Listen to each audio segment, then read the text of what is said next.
Back off, man. I'm a scientist. What's up, you fucking nerds? So, it is the month of October. I was not planning on doing this tutorial, but I was actually filming some other reviews and doing some work, and I was like, you know what?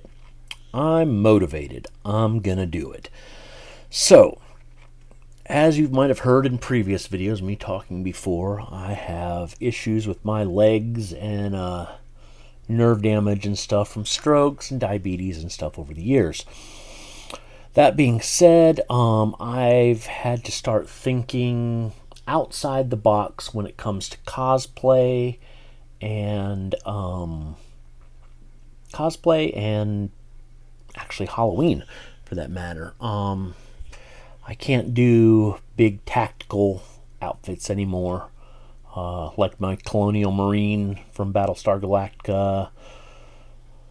You know, things like that. Things that require me carrying large weapons, you know, props or stuff that restrict movement, because my movement's already restricted, and carrying props and stuff like that is difficult walking around with a cane.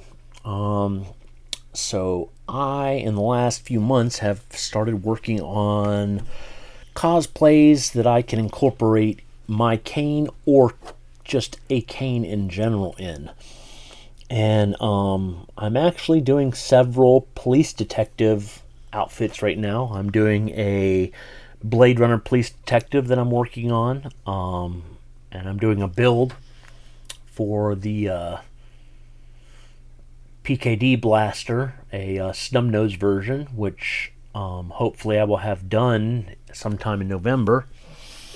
I'm doing a detective for Gotham City when it comes to Gotham City detectives for the police department, the GCPD.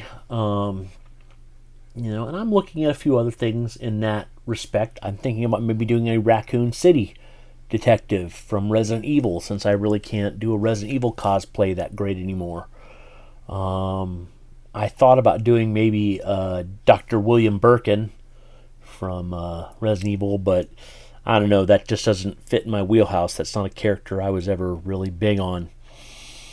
But another costume that I'm working on is a paranormal investigator for the Ghostbusters. Because in my headcanon, the Ghostbusters, once they get established and start a regular, ghost-busting business, they would have they would have investigators who, I guess would probably go to locations and inspect a location before the Ghostbusters arrive to make sure that it's really a haunting, because I bet there would be lots of people that just want attention and that would call the Ghostbusters and just waste their time. So an investigator to, scout out locations to make sure there is a legit haunting, or even a level of haunting. What if it's like something that maybe the Ghostbusters have a B team to handle lighter loads. What if the B team was only needed for a mission for the Ghostbusters? They would still send an investigator to check it out. But naturally, I needed a badge for said investigator outfit. I got this from Spirit Halloween here in Fayetteville. They have moved into the corpse of the old Toys R Us building, and this year at least. And that being said, I was looking at one of these online, and everybody on eBay and online wanted $15 or $20 for this. Same badge. Spirit has these for $6. If you're looking at doing something like this, please don't go to eBay. Go to Spirit. Unless it's an off season and Spirit isn't open, please go to Spirit. I say that not as an endorsement, but to save you money, because there's no reason to pay 15 or 20 bucks online plus shipping for a badge that is only $6.99 at Spirit. But you're probably saying, what am I going to do with this badge? Why am I filming this video? Well, you see, the thing about the Ghostbusters is they are in 1980s New York. And in 1980s New York, everything, including the Ghostbusters, because if you watch the original Ghostbusters film, everything they own is dingy and dirty. So we are going to weather this badge. We are going to give it a layer of dirt and grime so it looks like something that the Ghostbusters would actually be wearing, or an investigator that works for them. So I am going to pause the camera for a few minutes, and I am going to go gather my paints and brushes and get myself a glass of water, and then we are going to come back and I'm going to weather this on camera and show you how to weather something like this. I normally only weather action figures. I can't recall ever weathering anything that's metal, because this is, get out, this is a die-cast Klingon bird of prey. That's metal on metal. So, that being said, this, like I said, it's, we're going to play a game. Can Chad weather this without fucking it up? So, you know, even if I fuck it up, I think this video will see the light of day. Just as a reminder of what not to do if I fuck it up. But if I don't fuck it up, then hey.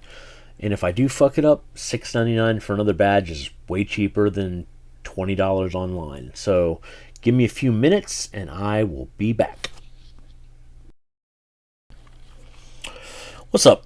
Well, I'm back, everybody. So I am not sure how the sound is coming out, but when I got up to go grab the water and paint and stuff, the little foam thingy came off my microphone and fell on the ground, and Miss Gretel grabbed that damn thing and beat feet. And I was unable to catch her. I'm not gonna lie, as fat as she is strong as fuck, and she is fast as fuck. Don't let her chubby size fool you. Anyways, so I'm not sure how the sound is coming out. I'm hoping that little foam thingy doesn't affect the sound too terribly bad. Also, while I was up, I gave this badge a quick bath.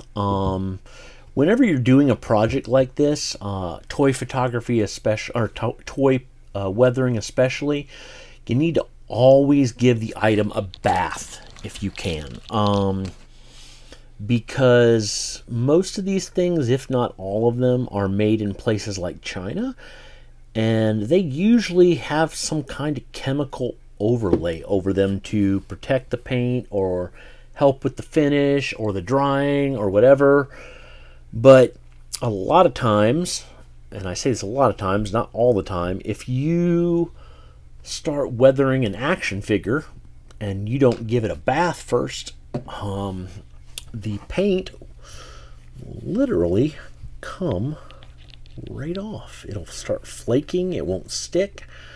I mean, sometimes it's going to do that anyways, and you have to put a matte finish or some kind of sealer on top of it. But a lot of times, especially on a Hasbro figure, the paint will stay just fine as long as you give it a good bath first. And so naturally I'm not going to paint the back of the badge, but I am going to paint around the edges of the back. That way, however I decide to mount the badge, it has that it doesn't shine off, depending on what light source I might be around.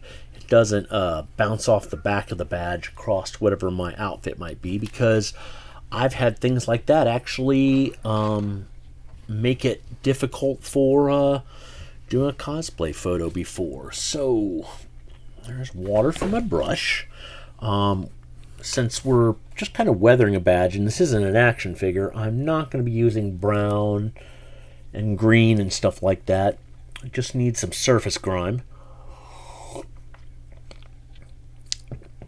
I may come back later off this video and take a toothbrush and put some neon green paint on it and flick it on there to give it maybe some slime that got on there somehow. But gotta shake up your paint really good before you squirt some out.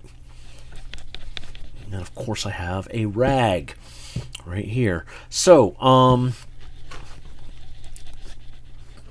not sure about all of you, but for a rag you only need a paper towel. But in my house we don't have paper towels. We quit using paper towels about 2 years ago.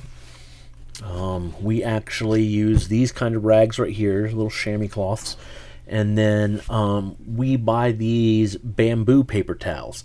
The bamboo paper towels are actually reusable, just like the chamois cloths, and we have a little bin that we keep them in, and every week or two I do a load of laundry just to clean our bamboo ones. I mean, after a while you need to throw these out because they just get beyond.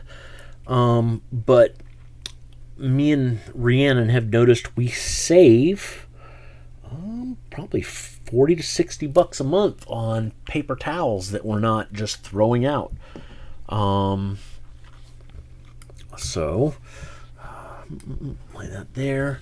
So I'm gonna, like I said, this is new to me because this is a metal badge and not an action figure. So when I do an action figure, I have to use a wet, and I wet half the rag, and because you have to streak your paint. So okay, so let's boop boop. Okay, here we go. You'll notice I'm putting a heavy coat on. There's a reason for that. And then I take my rag. I'm going to try the wet side like I would a action figure, and you streak down. Oh yeah, that's getting in the cracks there, getting at that dingy look. Okay.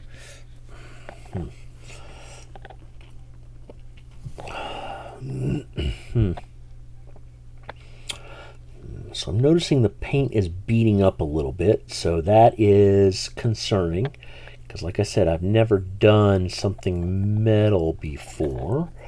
So we're gonna cover this real good like that. Boop, boop, boop. We'll do about half the badge like this.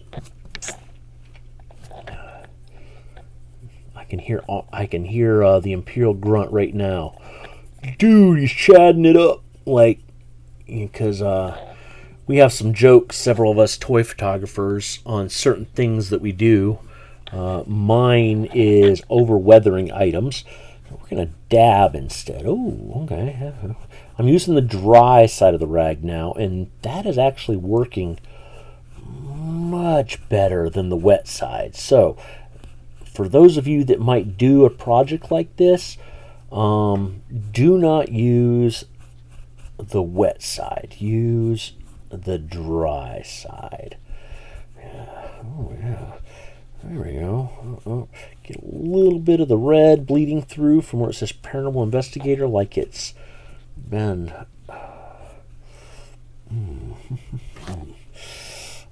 Oh, yeah, that looks good.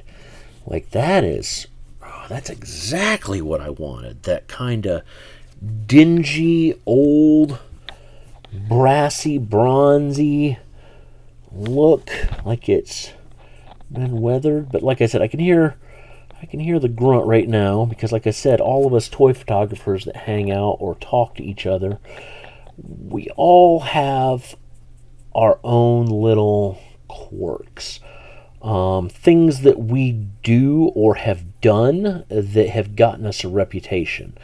Since I'm not going to tell you the Imperial Grunt's real name, we'll just say that his name, just like my name, doing a Chad, means breaking a toy right out of the package.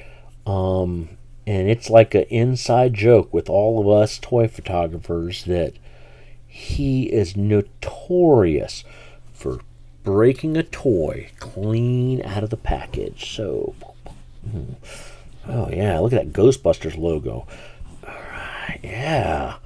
All right, this is turning out way better than I expected it to.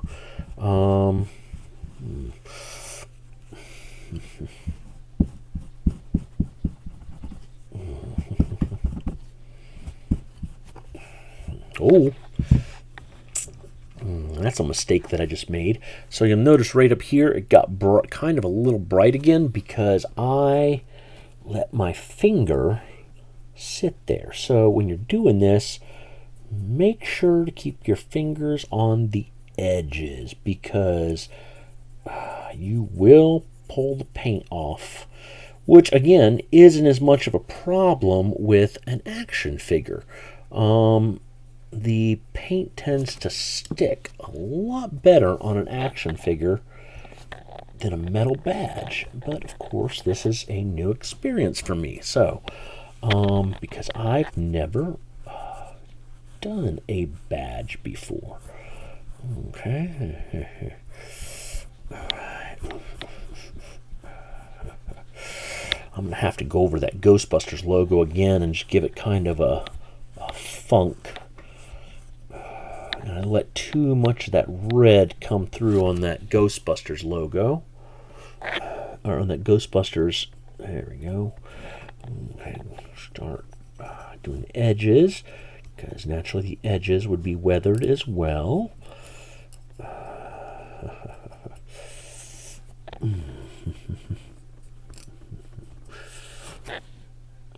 See, I'm a huge Ghostbusters fan. Have been since I was a kid.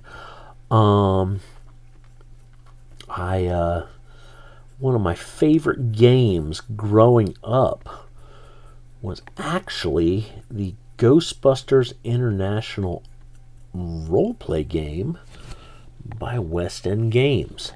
And I've actually been looking at possibly rebuying it.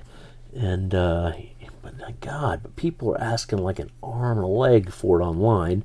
Because I guess I didn't realize as a kid because I got me and all my friends playing. But apparently it was kind of rare, even though I picked it up at my local Walden Books. For you kids who are watching, Walden Books was a book chain that was very popular in the 80s and went out of business about 10 years ago. Oh yeah, that's much better. I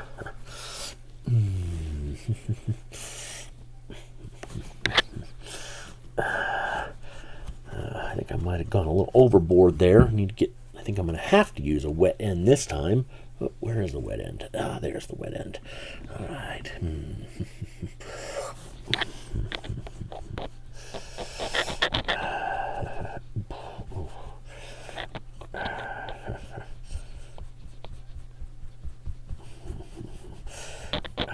Keep taking a little too much off.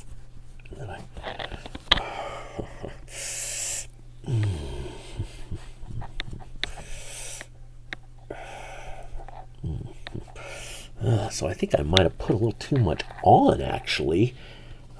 Again,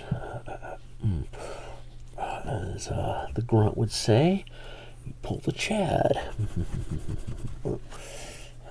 Good thing is, if it comes off and I take too much off, I can always put more back on.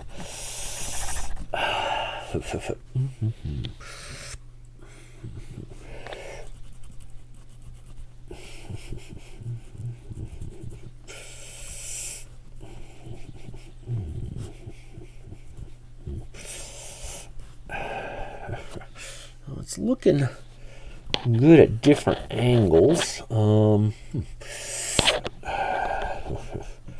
Yeah, definitely.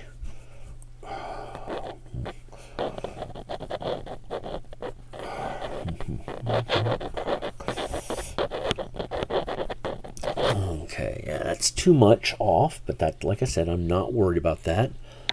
Just gonna do a light coating across the letters, like so.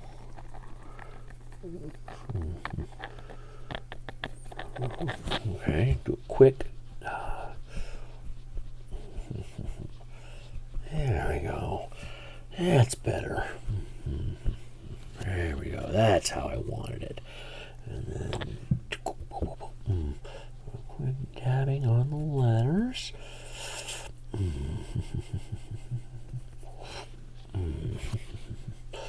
Yeah, but yeah, Ghostbusters International was a really fun RPG growing up. Me and my friends, my boy Danny Zitkowski, who I understand recently passed away a few years ago, and my friend Colin Grooms, we used to play almost religiously on a weekly basis. I don't recall if my buddy Alan Faircloth played with us or not. I think he might have played a few times when he first moved to Gates 4, which is the neighborhood I grew up in, but I don't recall. Oh, yeah, that's working actually pretty good right there, the dabbing method. Like I said, there we go. Oh, yeah, like, just got a little spot right there in the middle that got a little too much off.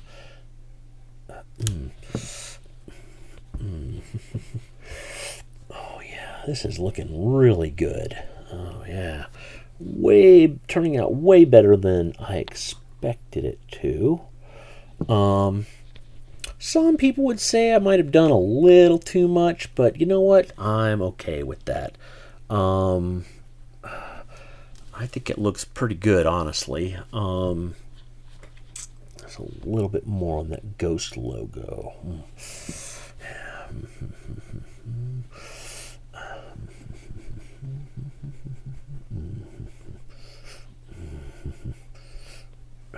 Yeah. Like I said, I think putting a little bit of green spatter on here will make it. Anyways, now here's the other part. The backside, because now the backside, as a matter of fact, I am probably going to just let the backside dry completely, because the backside won't be seen. And frankly, like I said, I know there's some of you that are saying, well, what about your costume? What if it rubs off on your costume? Well, the thing is, this actually it's going to be on the costume, but it's not going to be on the fabric. I am going to get one of those lanyards that police detectives use for holding their badge and have this around my neck. So the paint will not come off on the costume itself. So that being said, painting the whole side black, and I'm almost out of black, but I don't want to use more. There we go. Use the other side of the brush. Oh yeah, that's.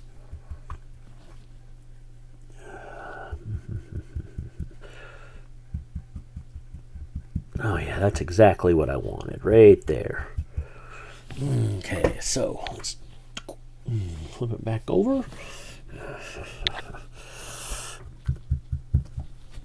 So what do we got?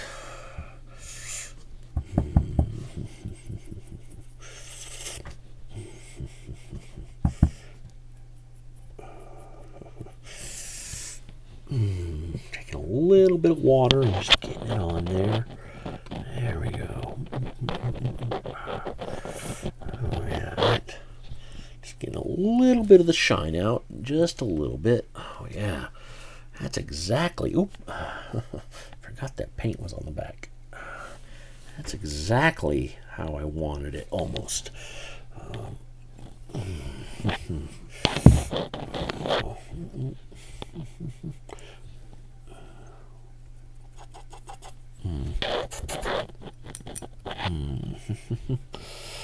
Oh yeah, that's damn near perfect.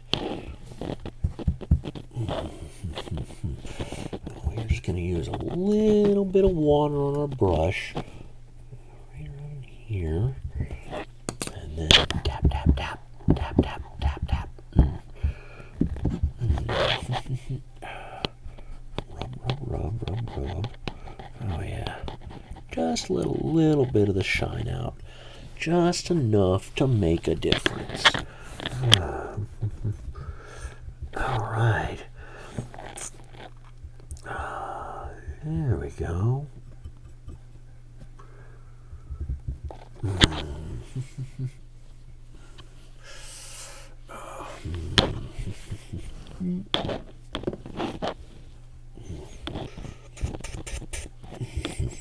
Oh.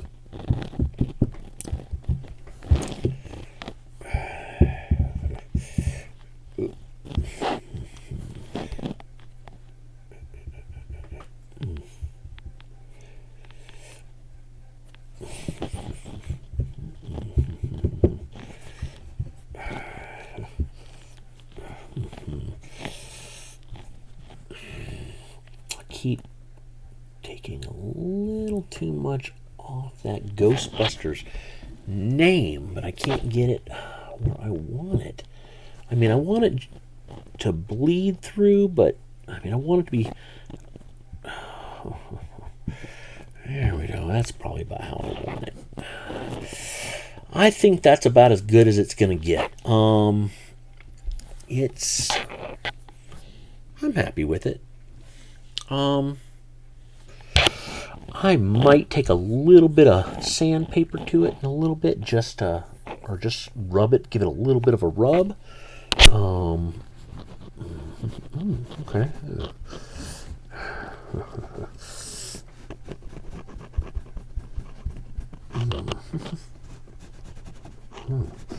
Okay.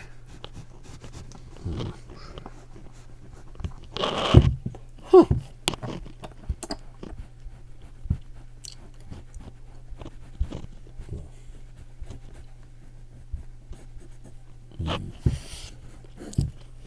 That worked out kind of good right there, just doing the rub like that. So I'm done with my paint. I'm going to toss that to the side. We are going to just do a little rub here and there. Just get a little bit off the edges.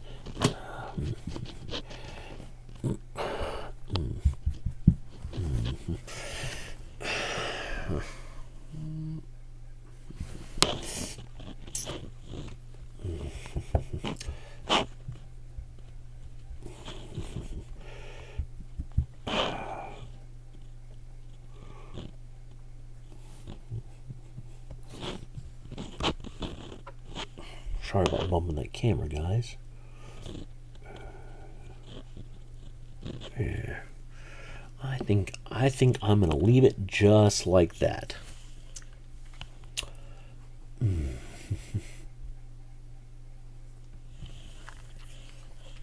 There you go, everybody. That is the weathering of a Ghostbusters badge to give it that grimy New York City look. I'm kinda, I'm not gonna lie, I'm a little disappointed with this part right here. See, you guys can see it's textured in there by the Ghost logo, and I want to get some of that texture out, but every time I do it, I hit a part of the badge I don't want to hit. So I should probably just leave well enough alone. There, I got a little bit of it out.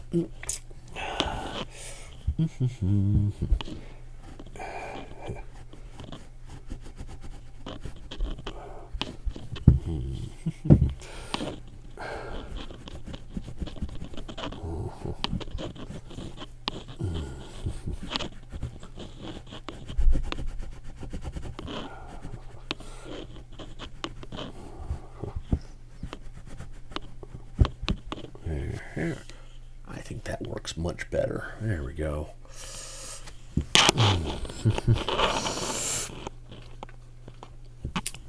Okay, so the last part is we are going to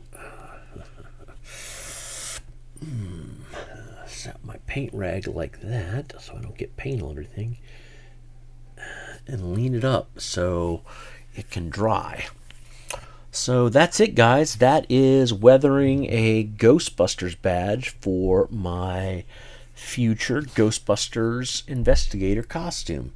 Like I said, I may take a toothbrush with a little bit of neon paint and just make a quick splatter on there of neon green paint. One, to give it the slime accent, and two, I'm sure at parties or Halloween things there's going to be neon lights, and having a neon line shine on green ghost paint will probably be kind of cool. So, hi guys, hope you enjoyed. Talk to you guys later. Like, subscribe, share. I don't give a fuck. You know that. Happy Halloween, everybody. There's something very important I forgot to tell you. What? Don't cross the streams. Why? It would be bad. I'm fuzzy on the whole good-bad thing. What do you mean bad? Try to imagine all life as you know it stopping instantaneously and every molecule in your body exploding at the speed of light. Total protonic reversal. Right, that's bad. Okay. All right, important safety tip. Thanks, Egon.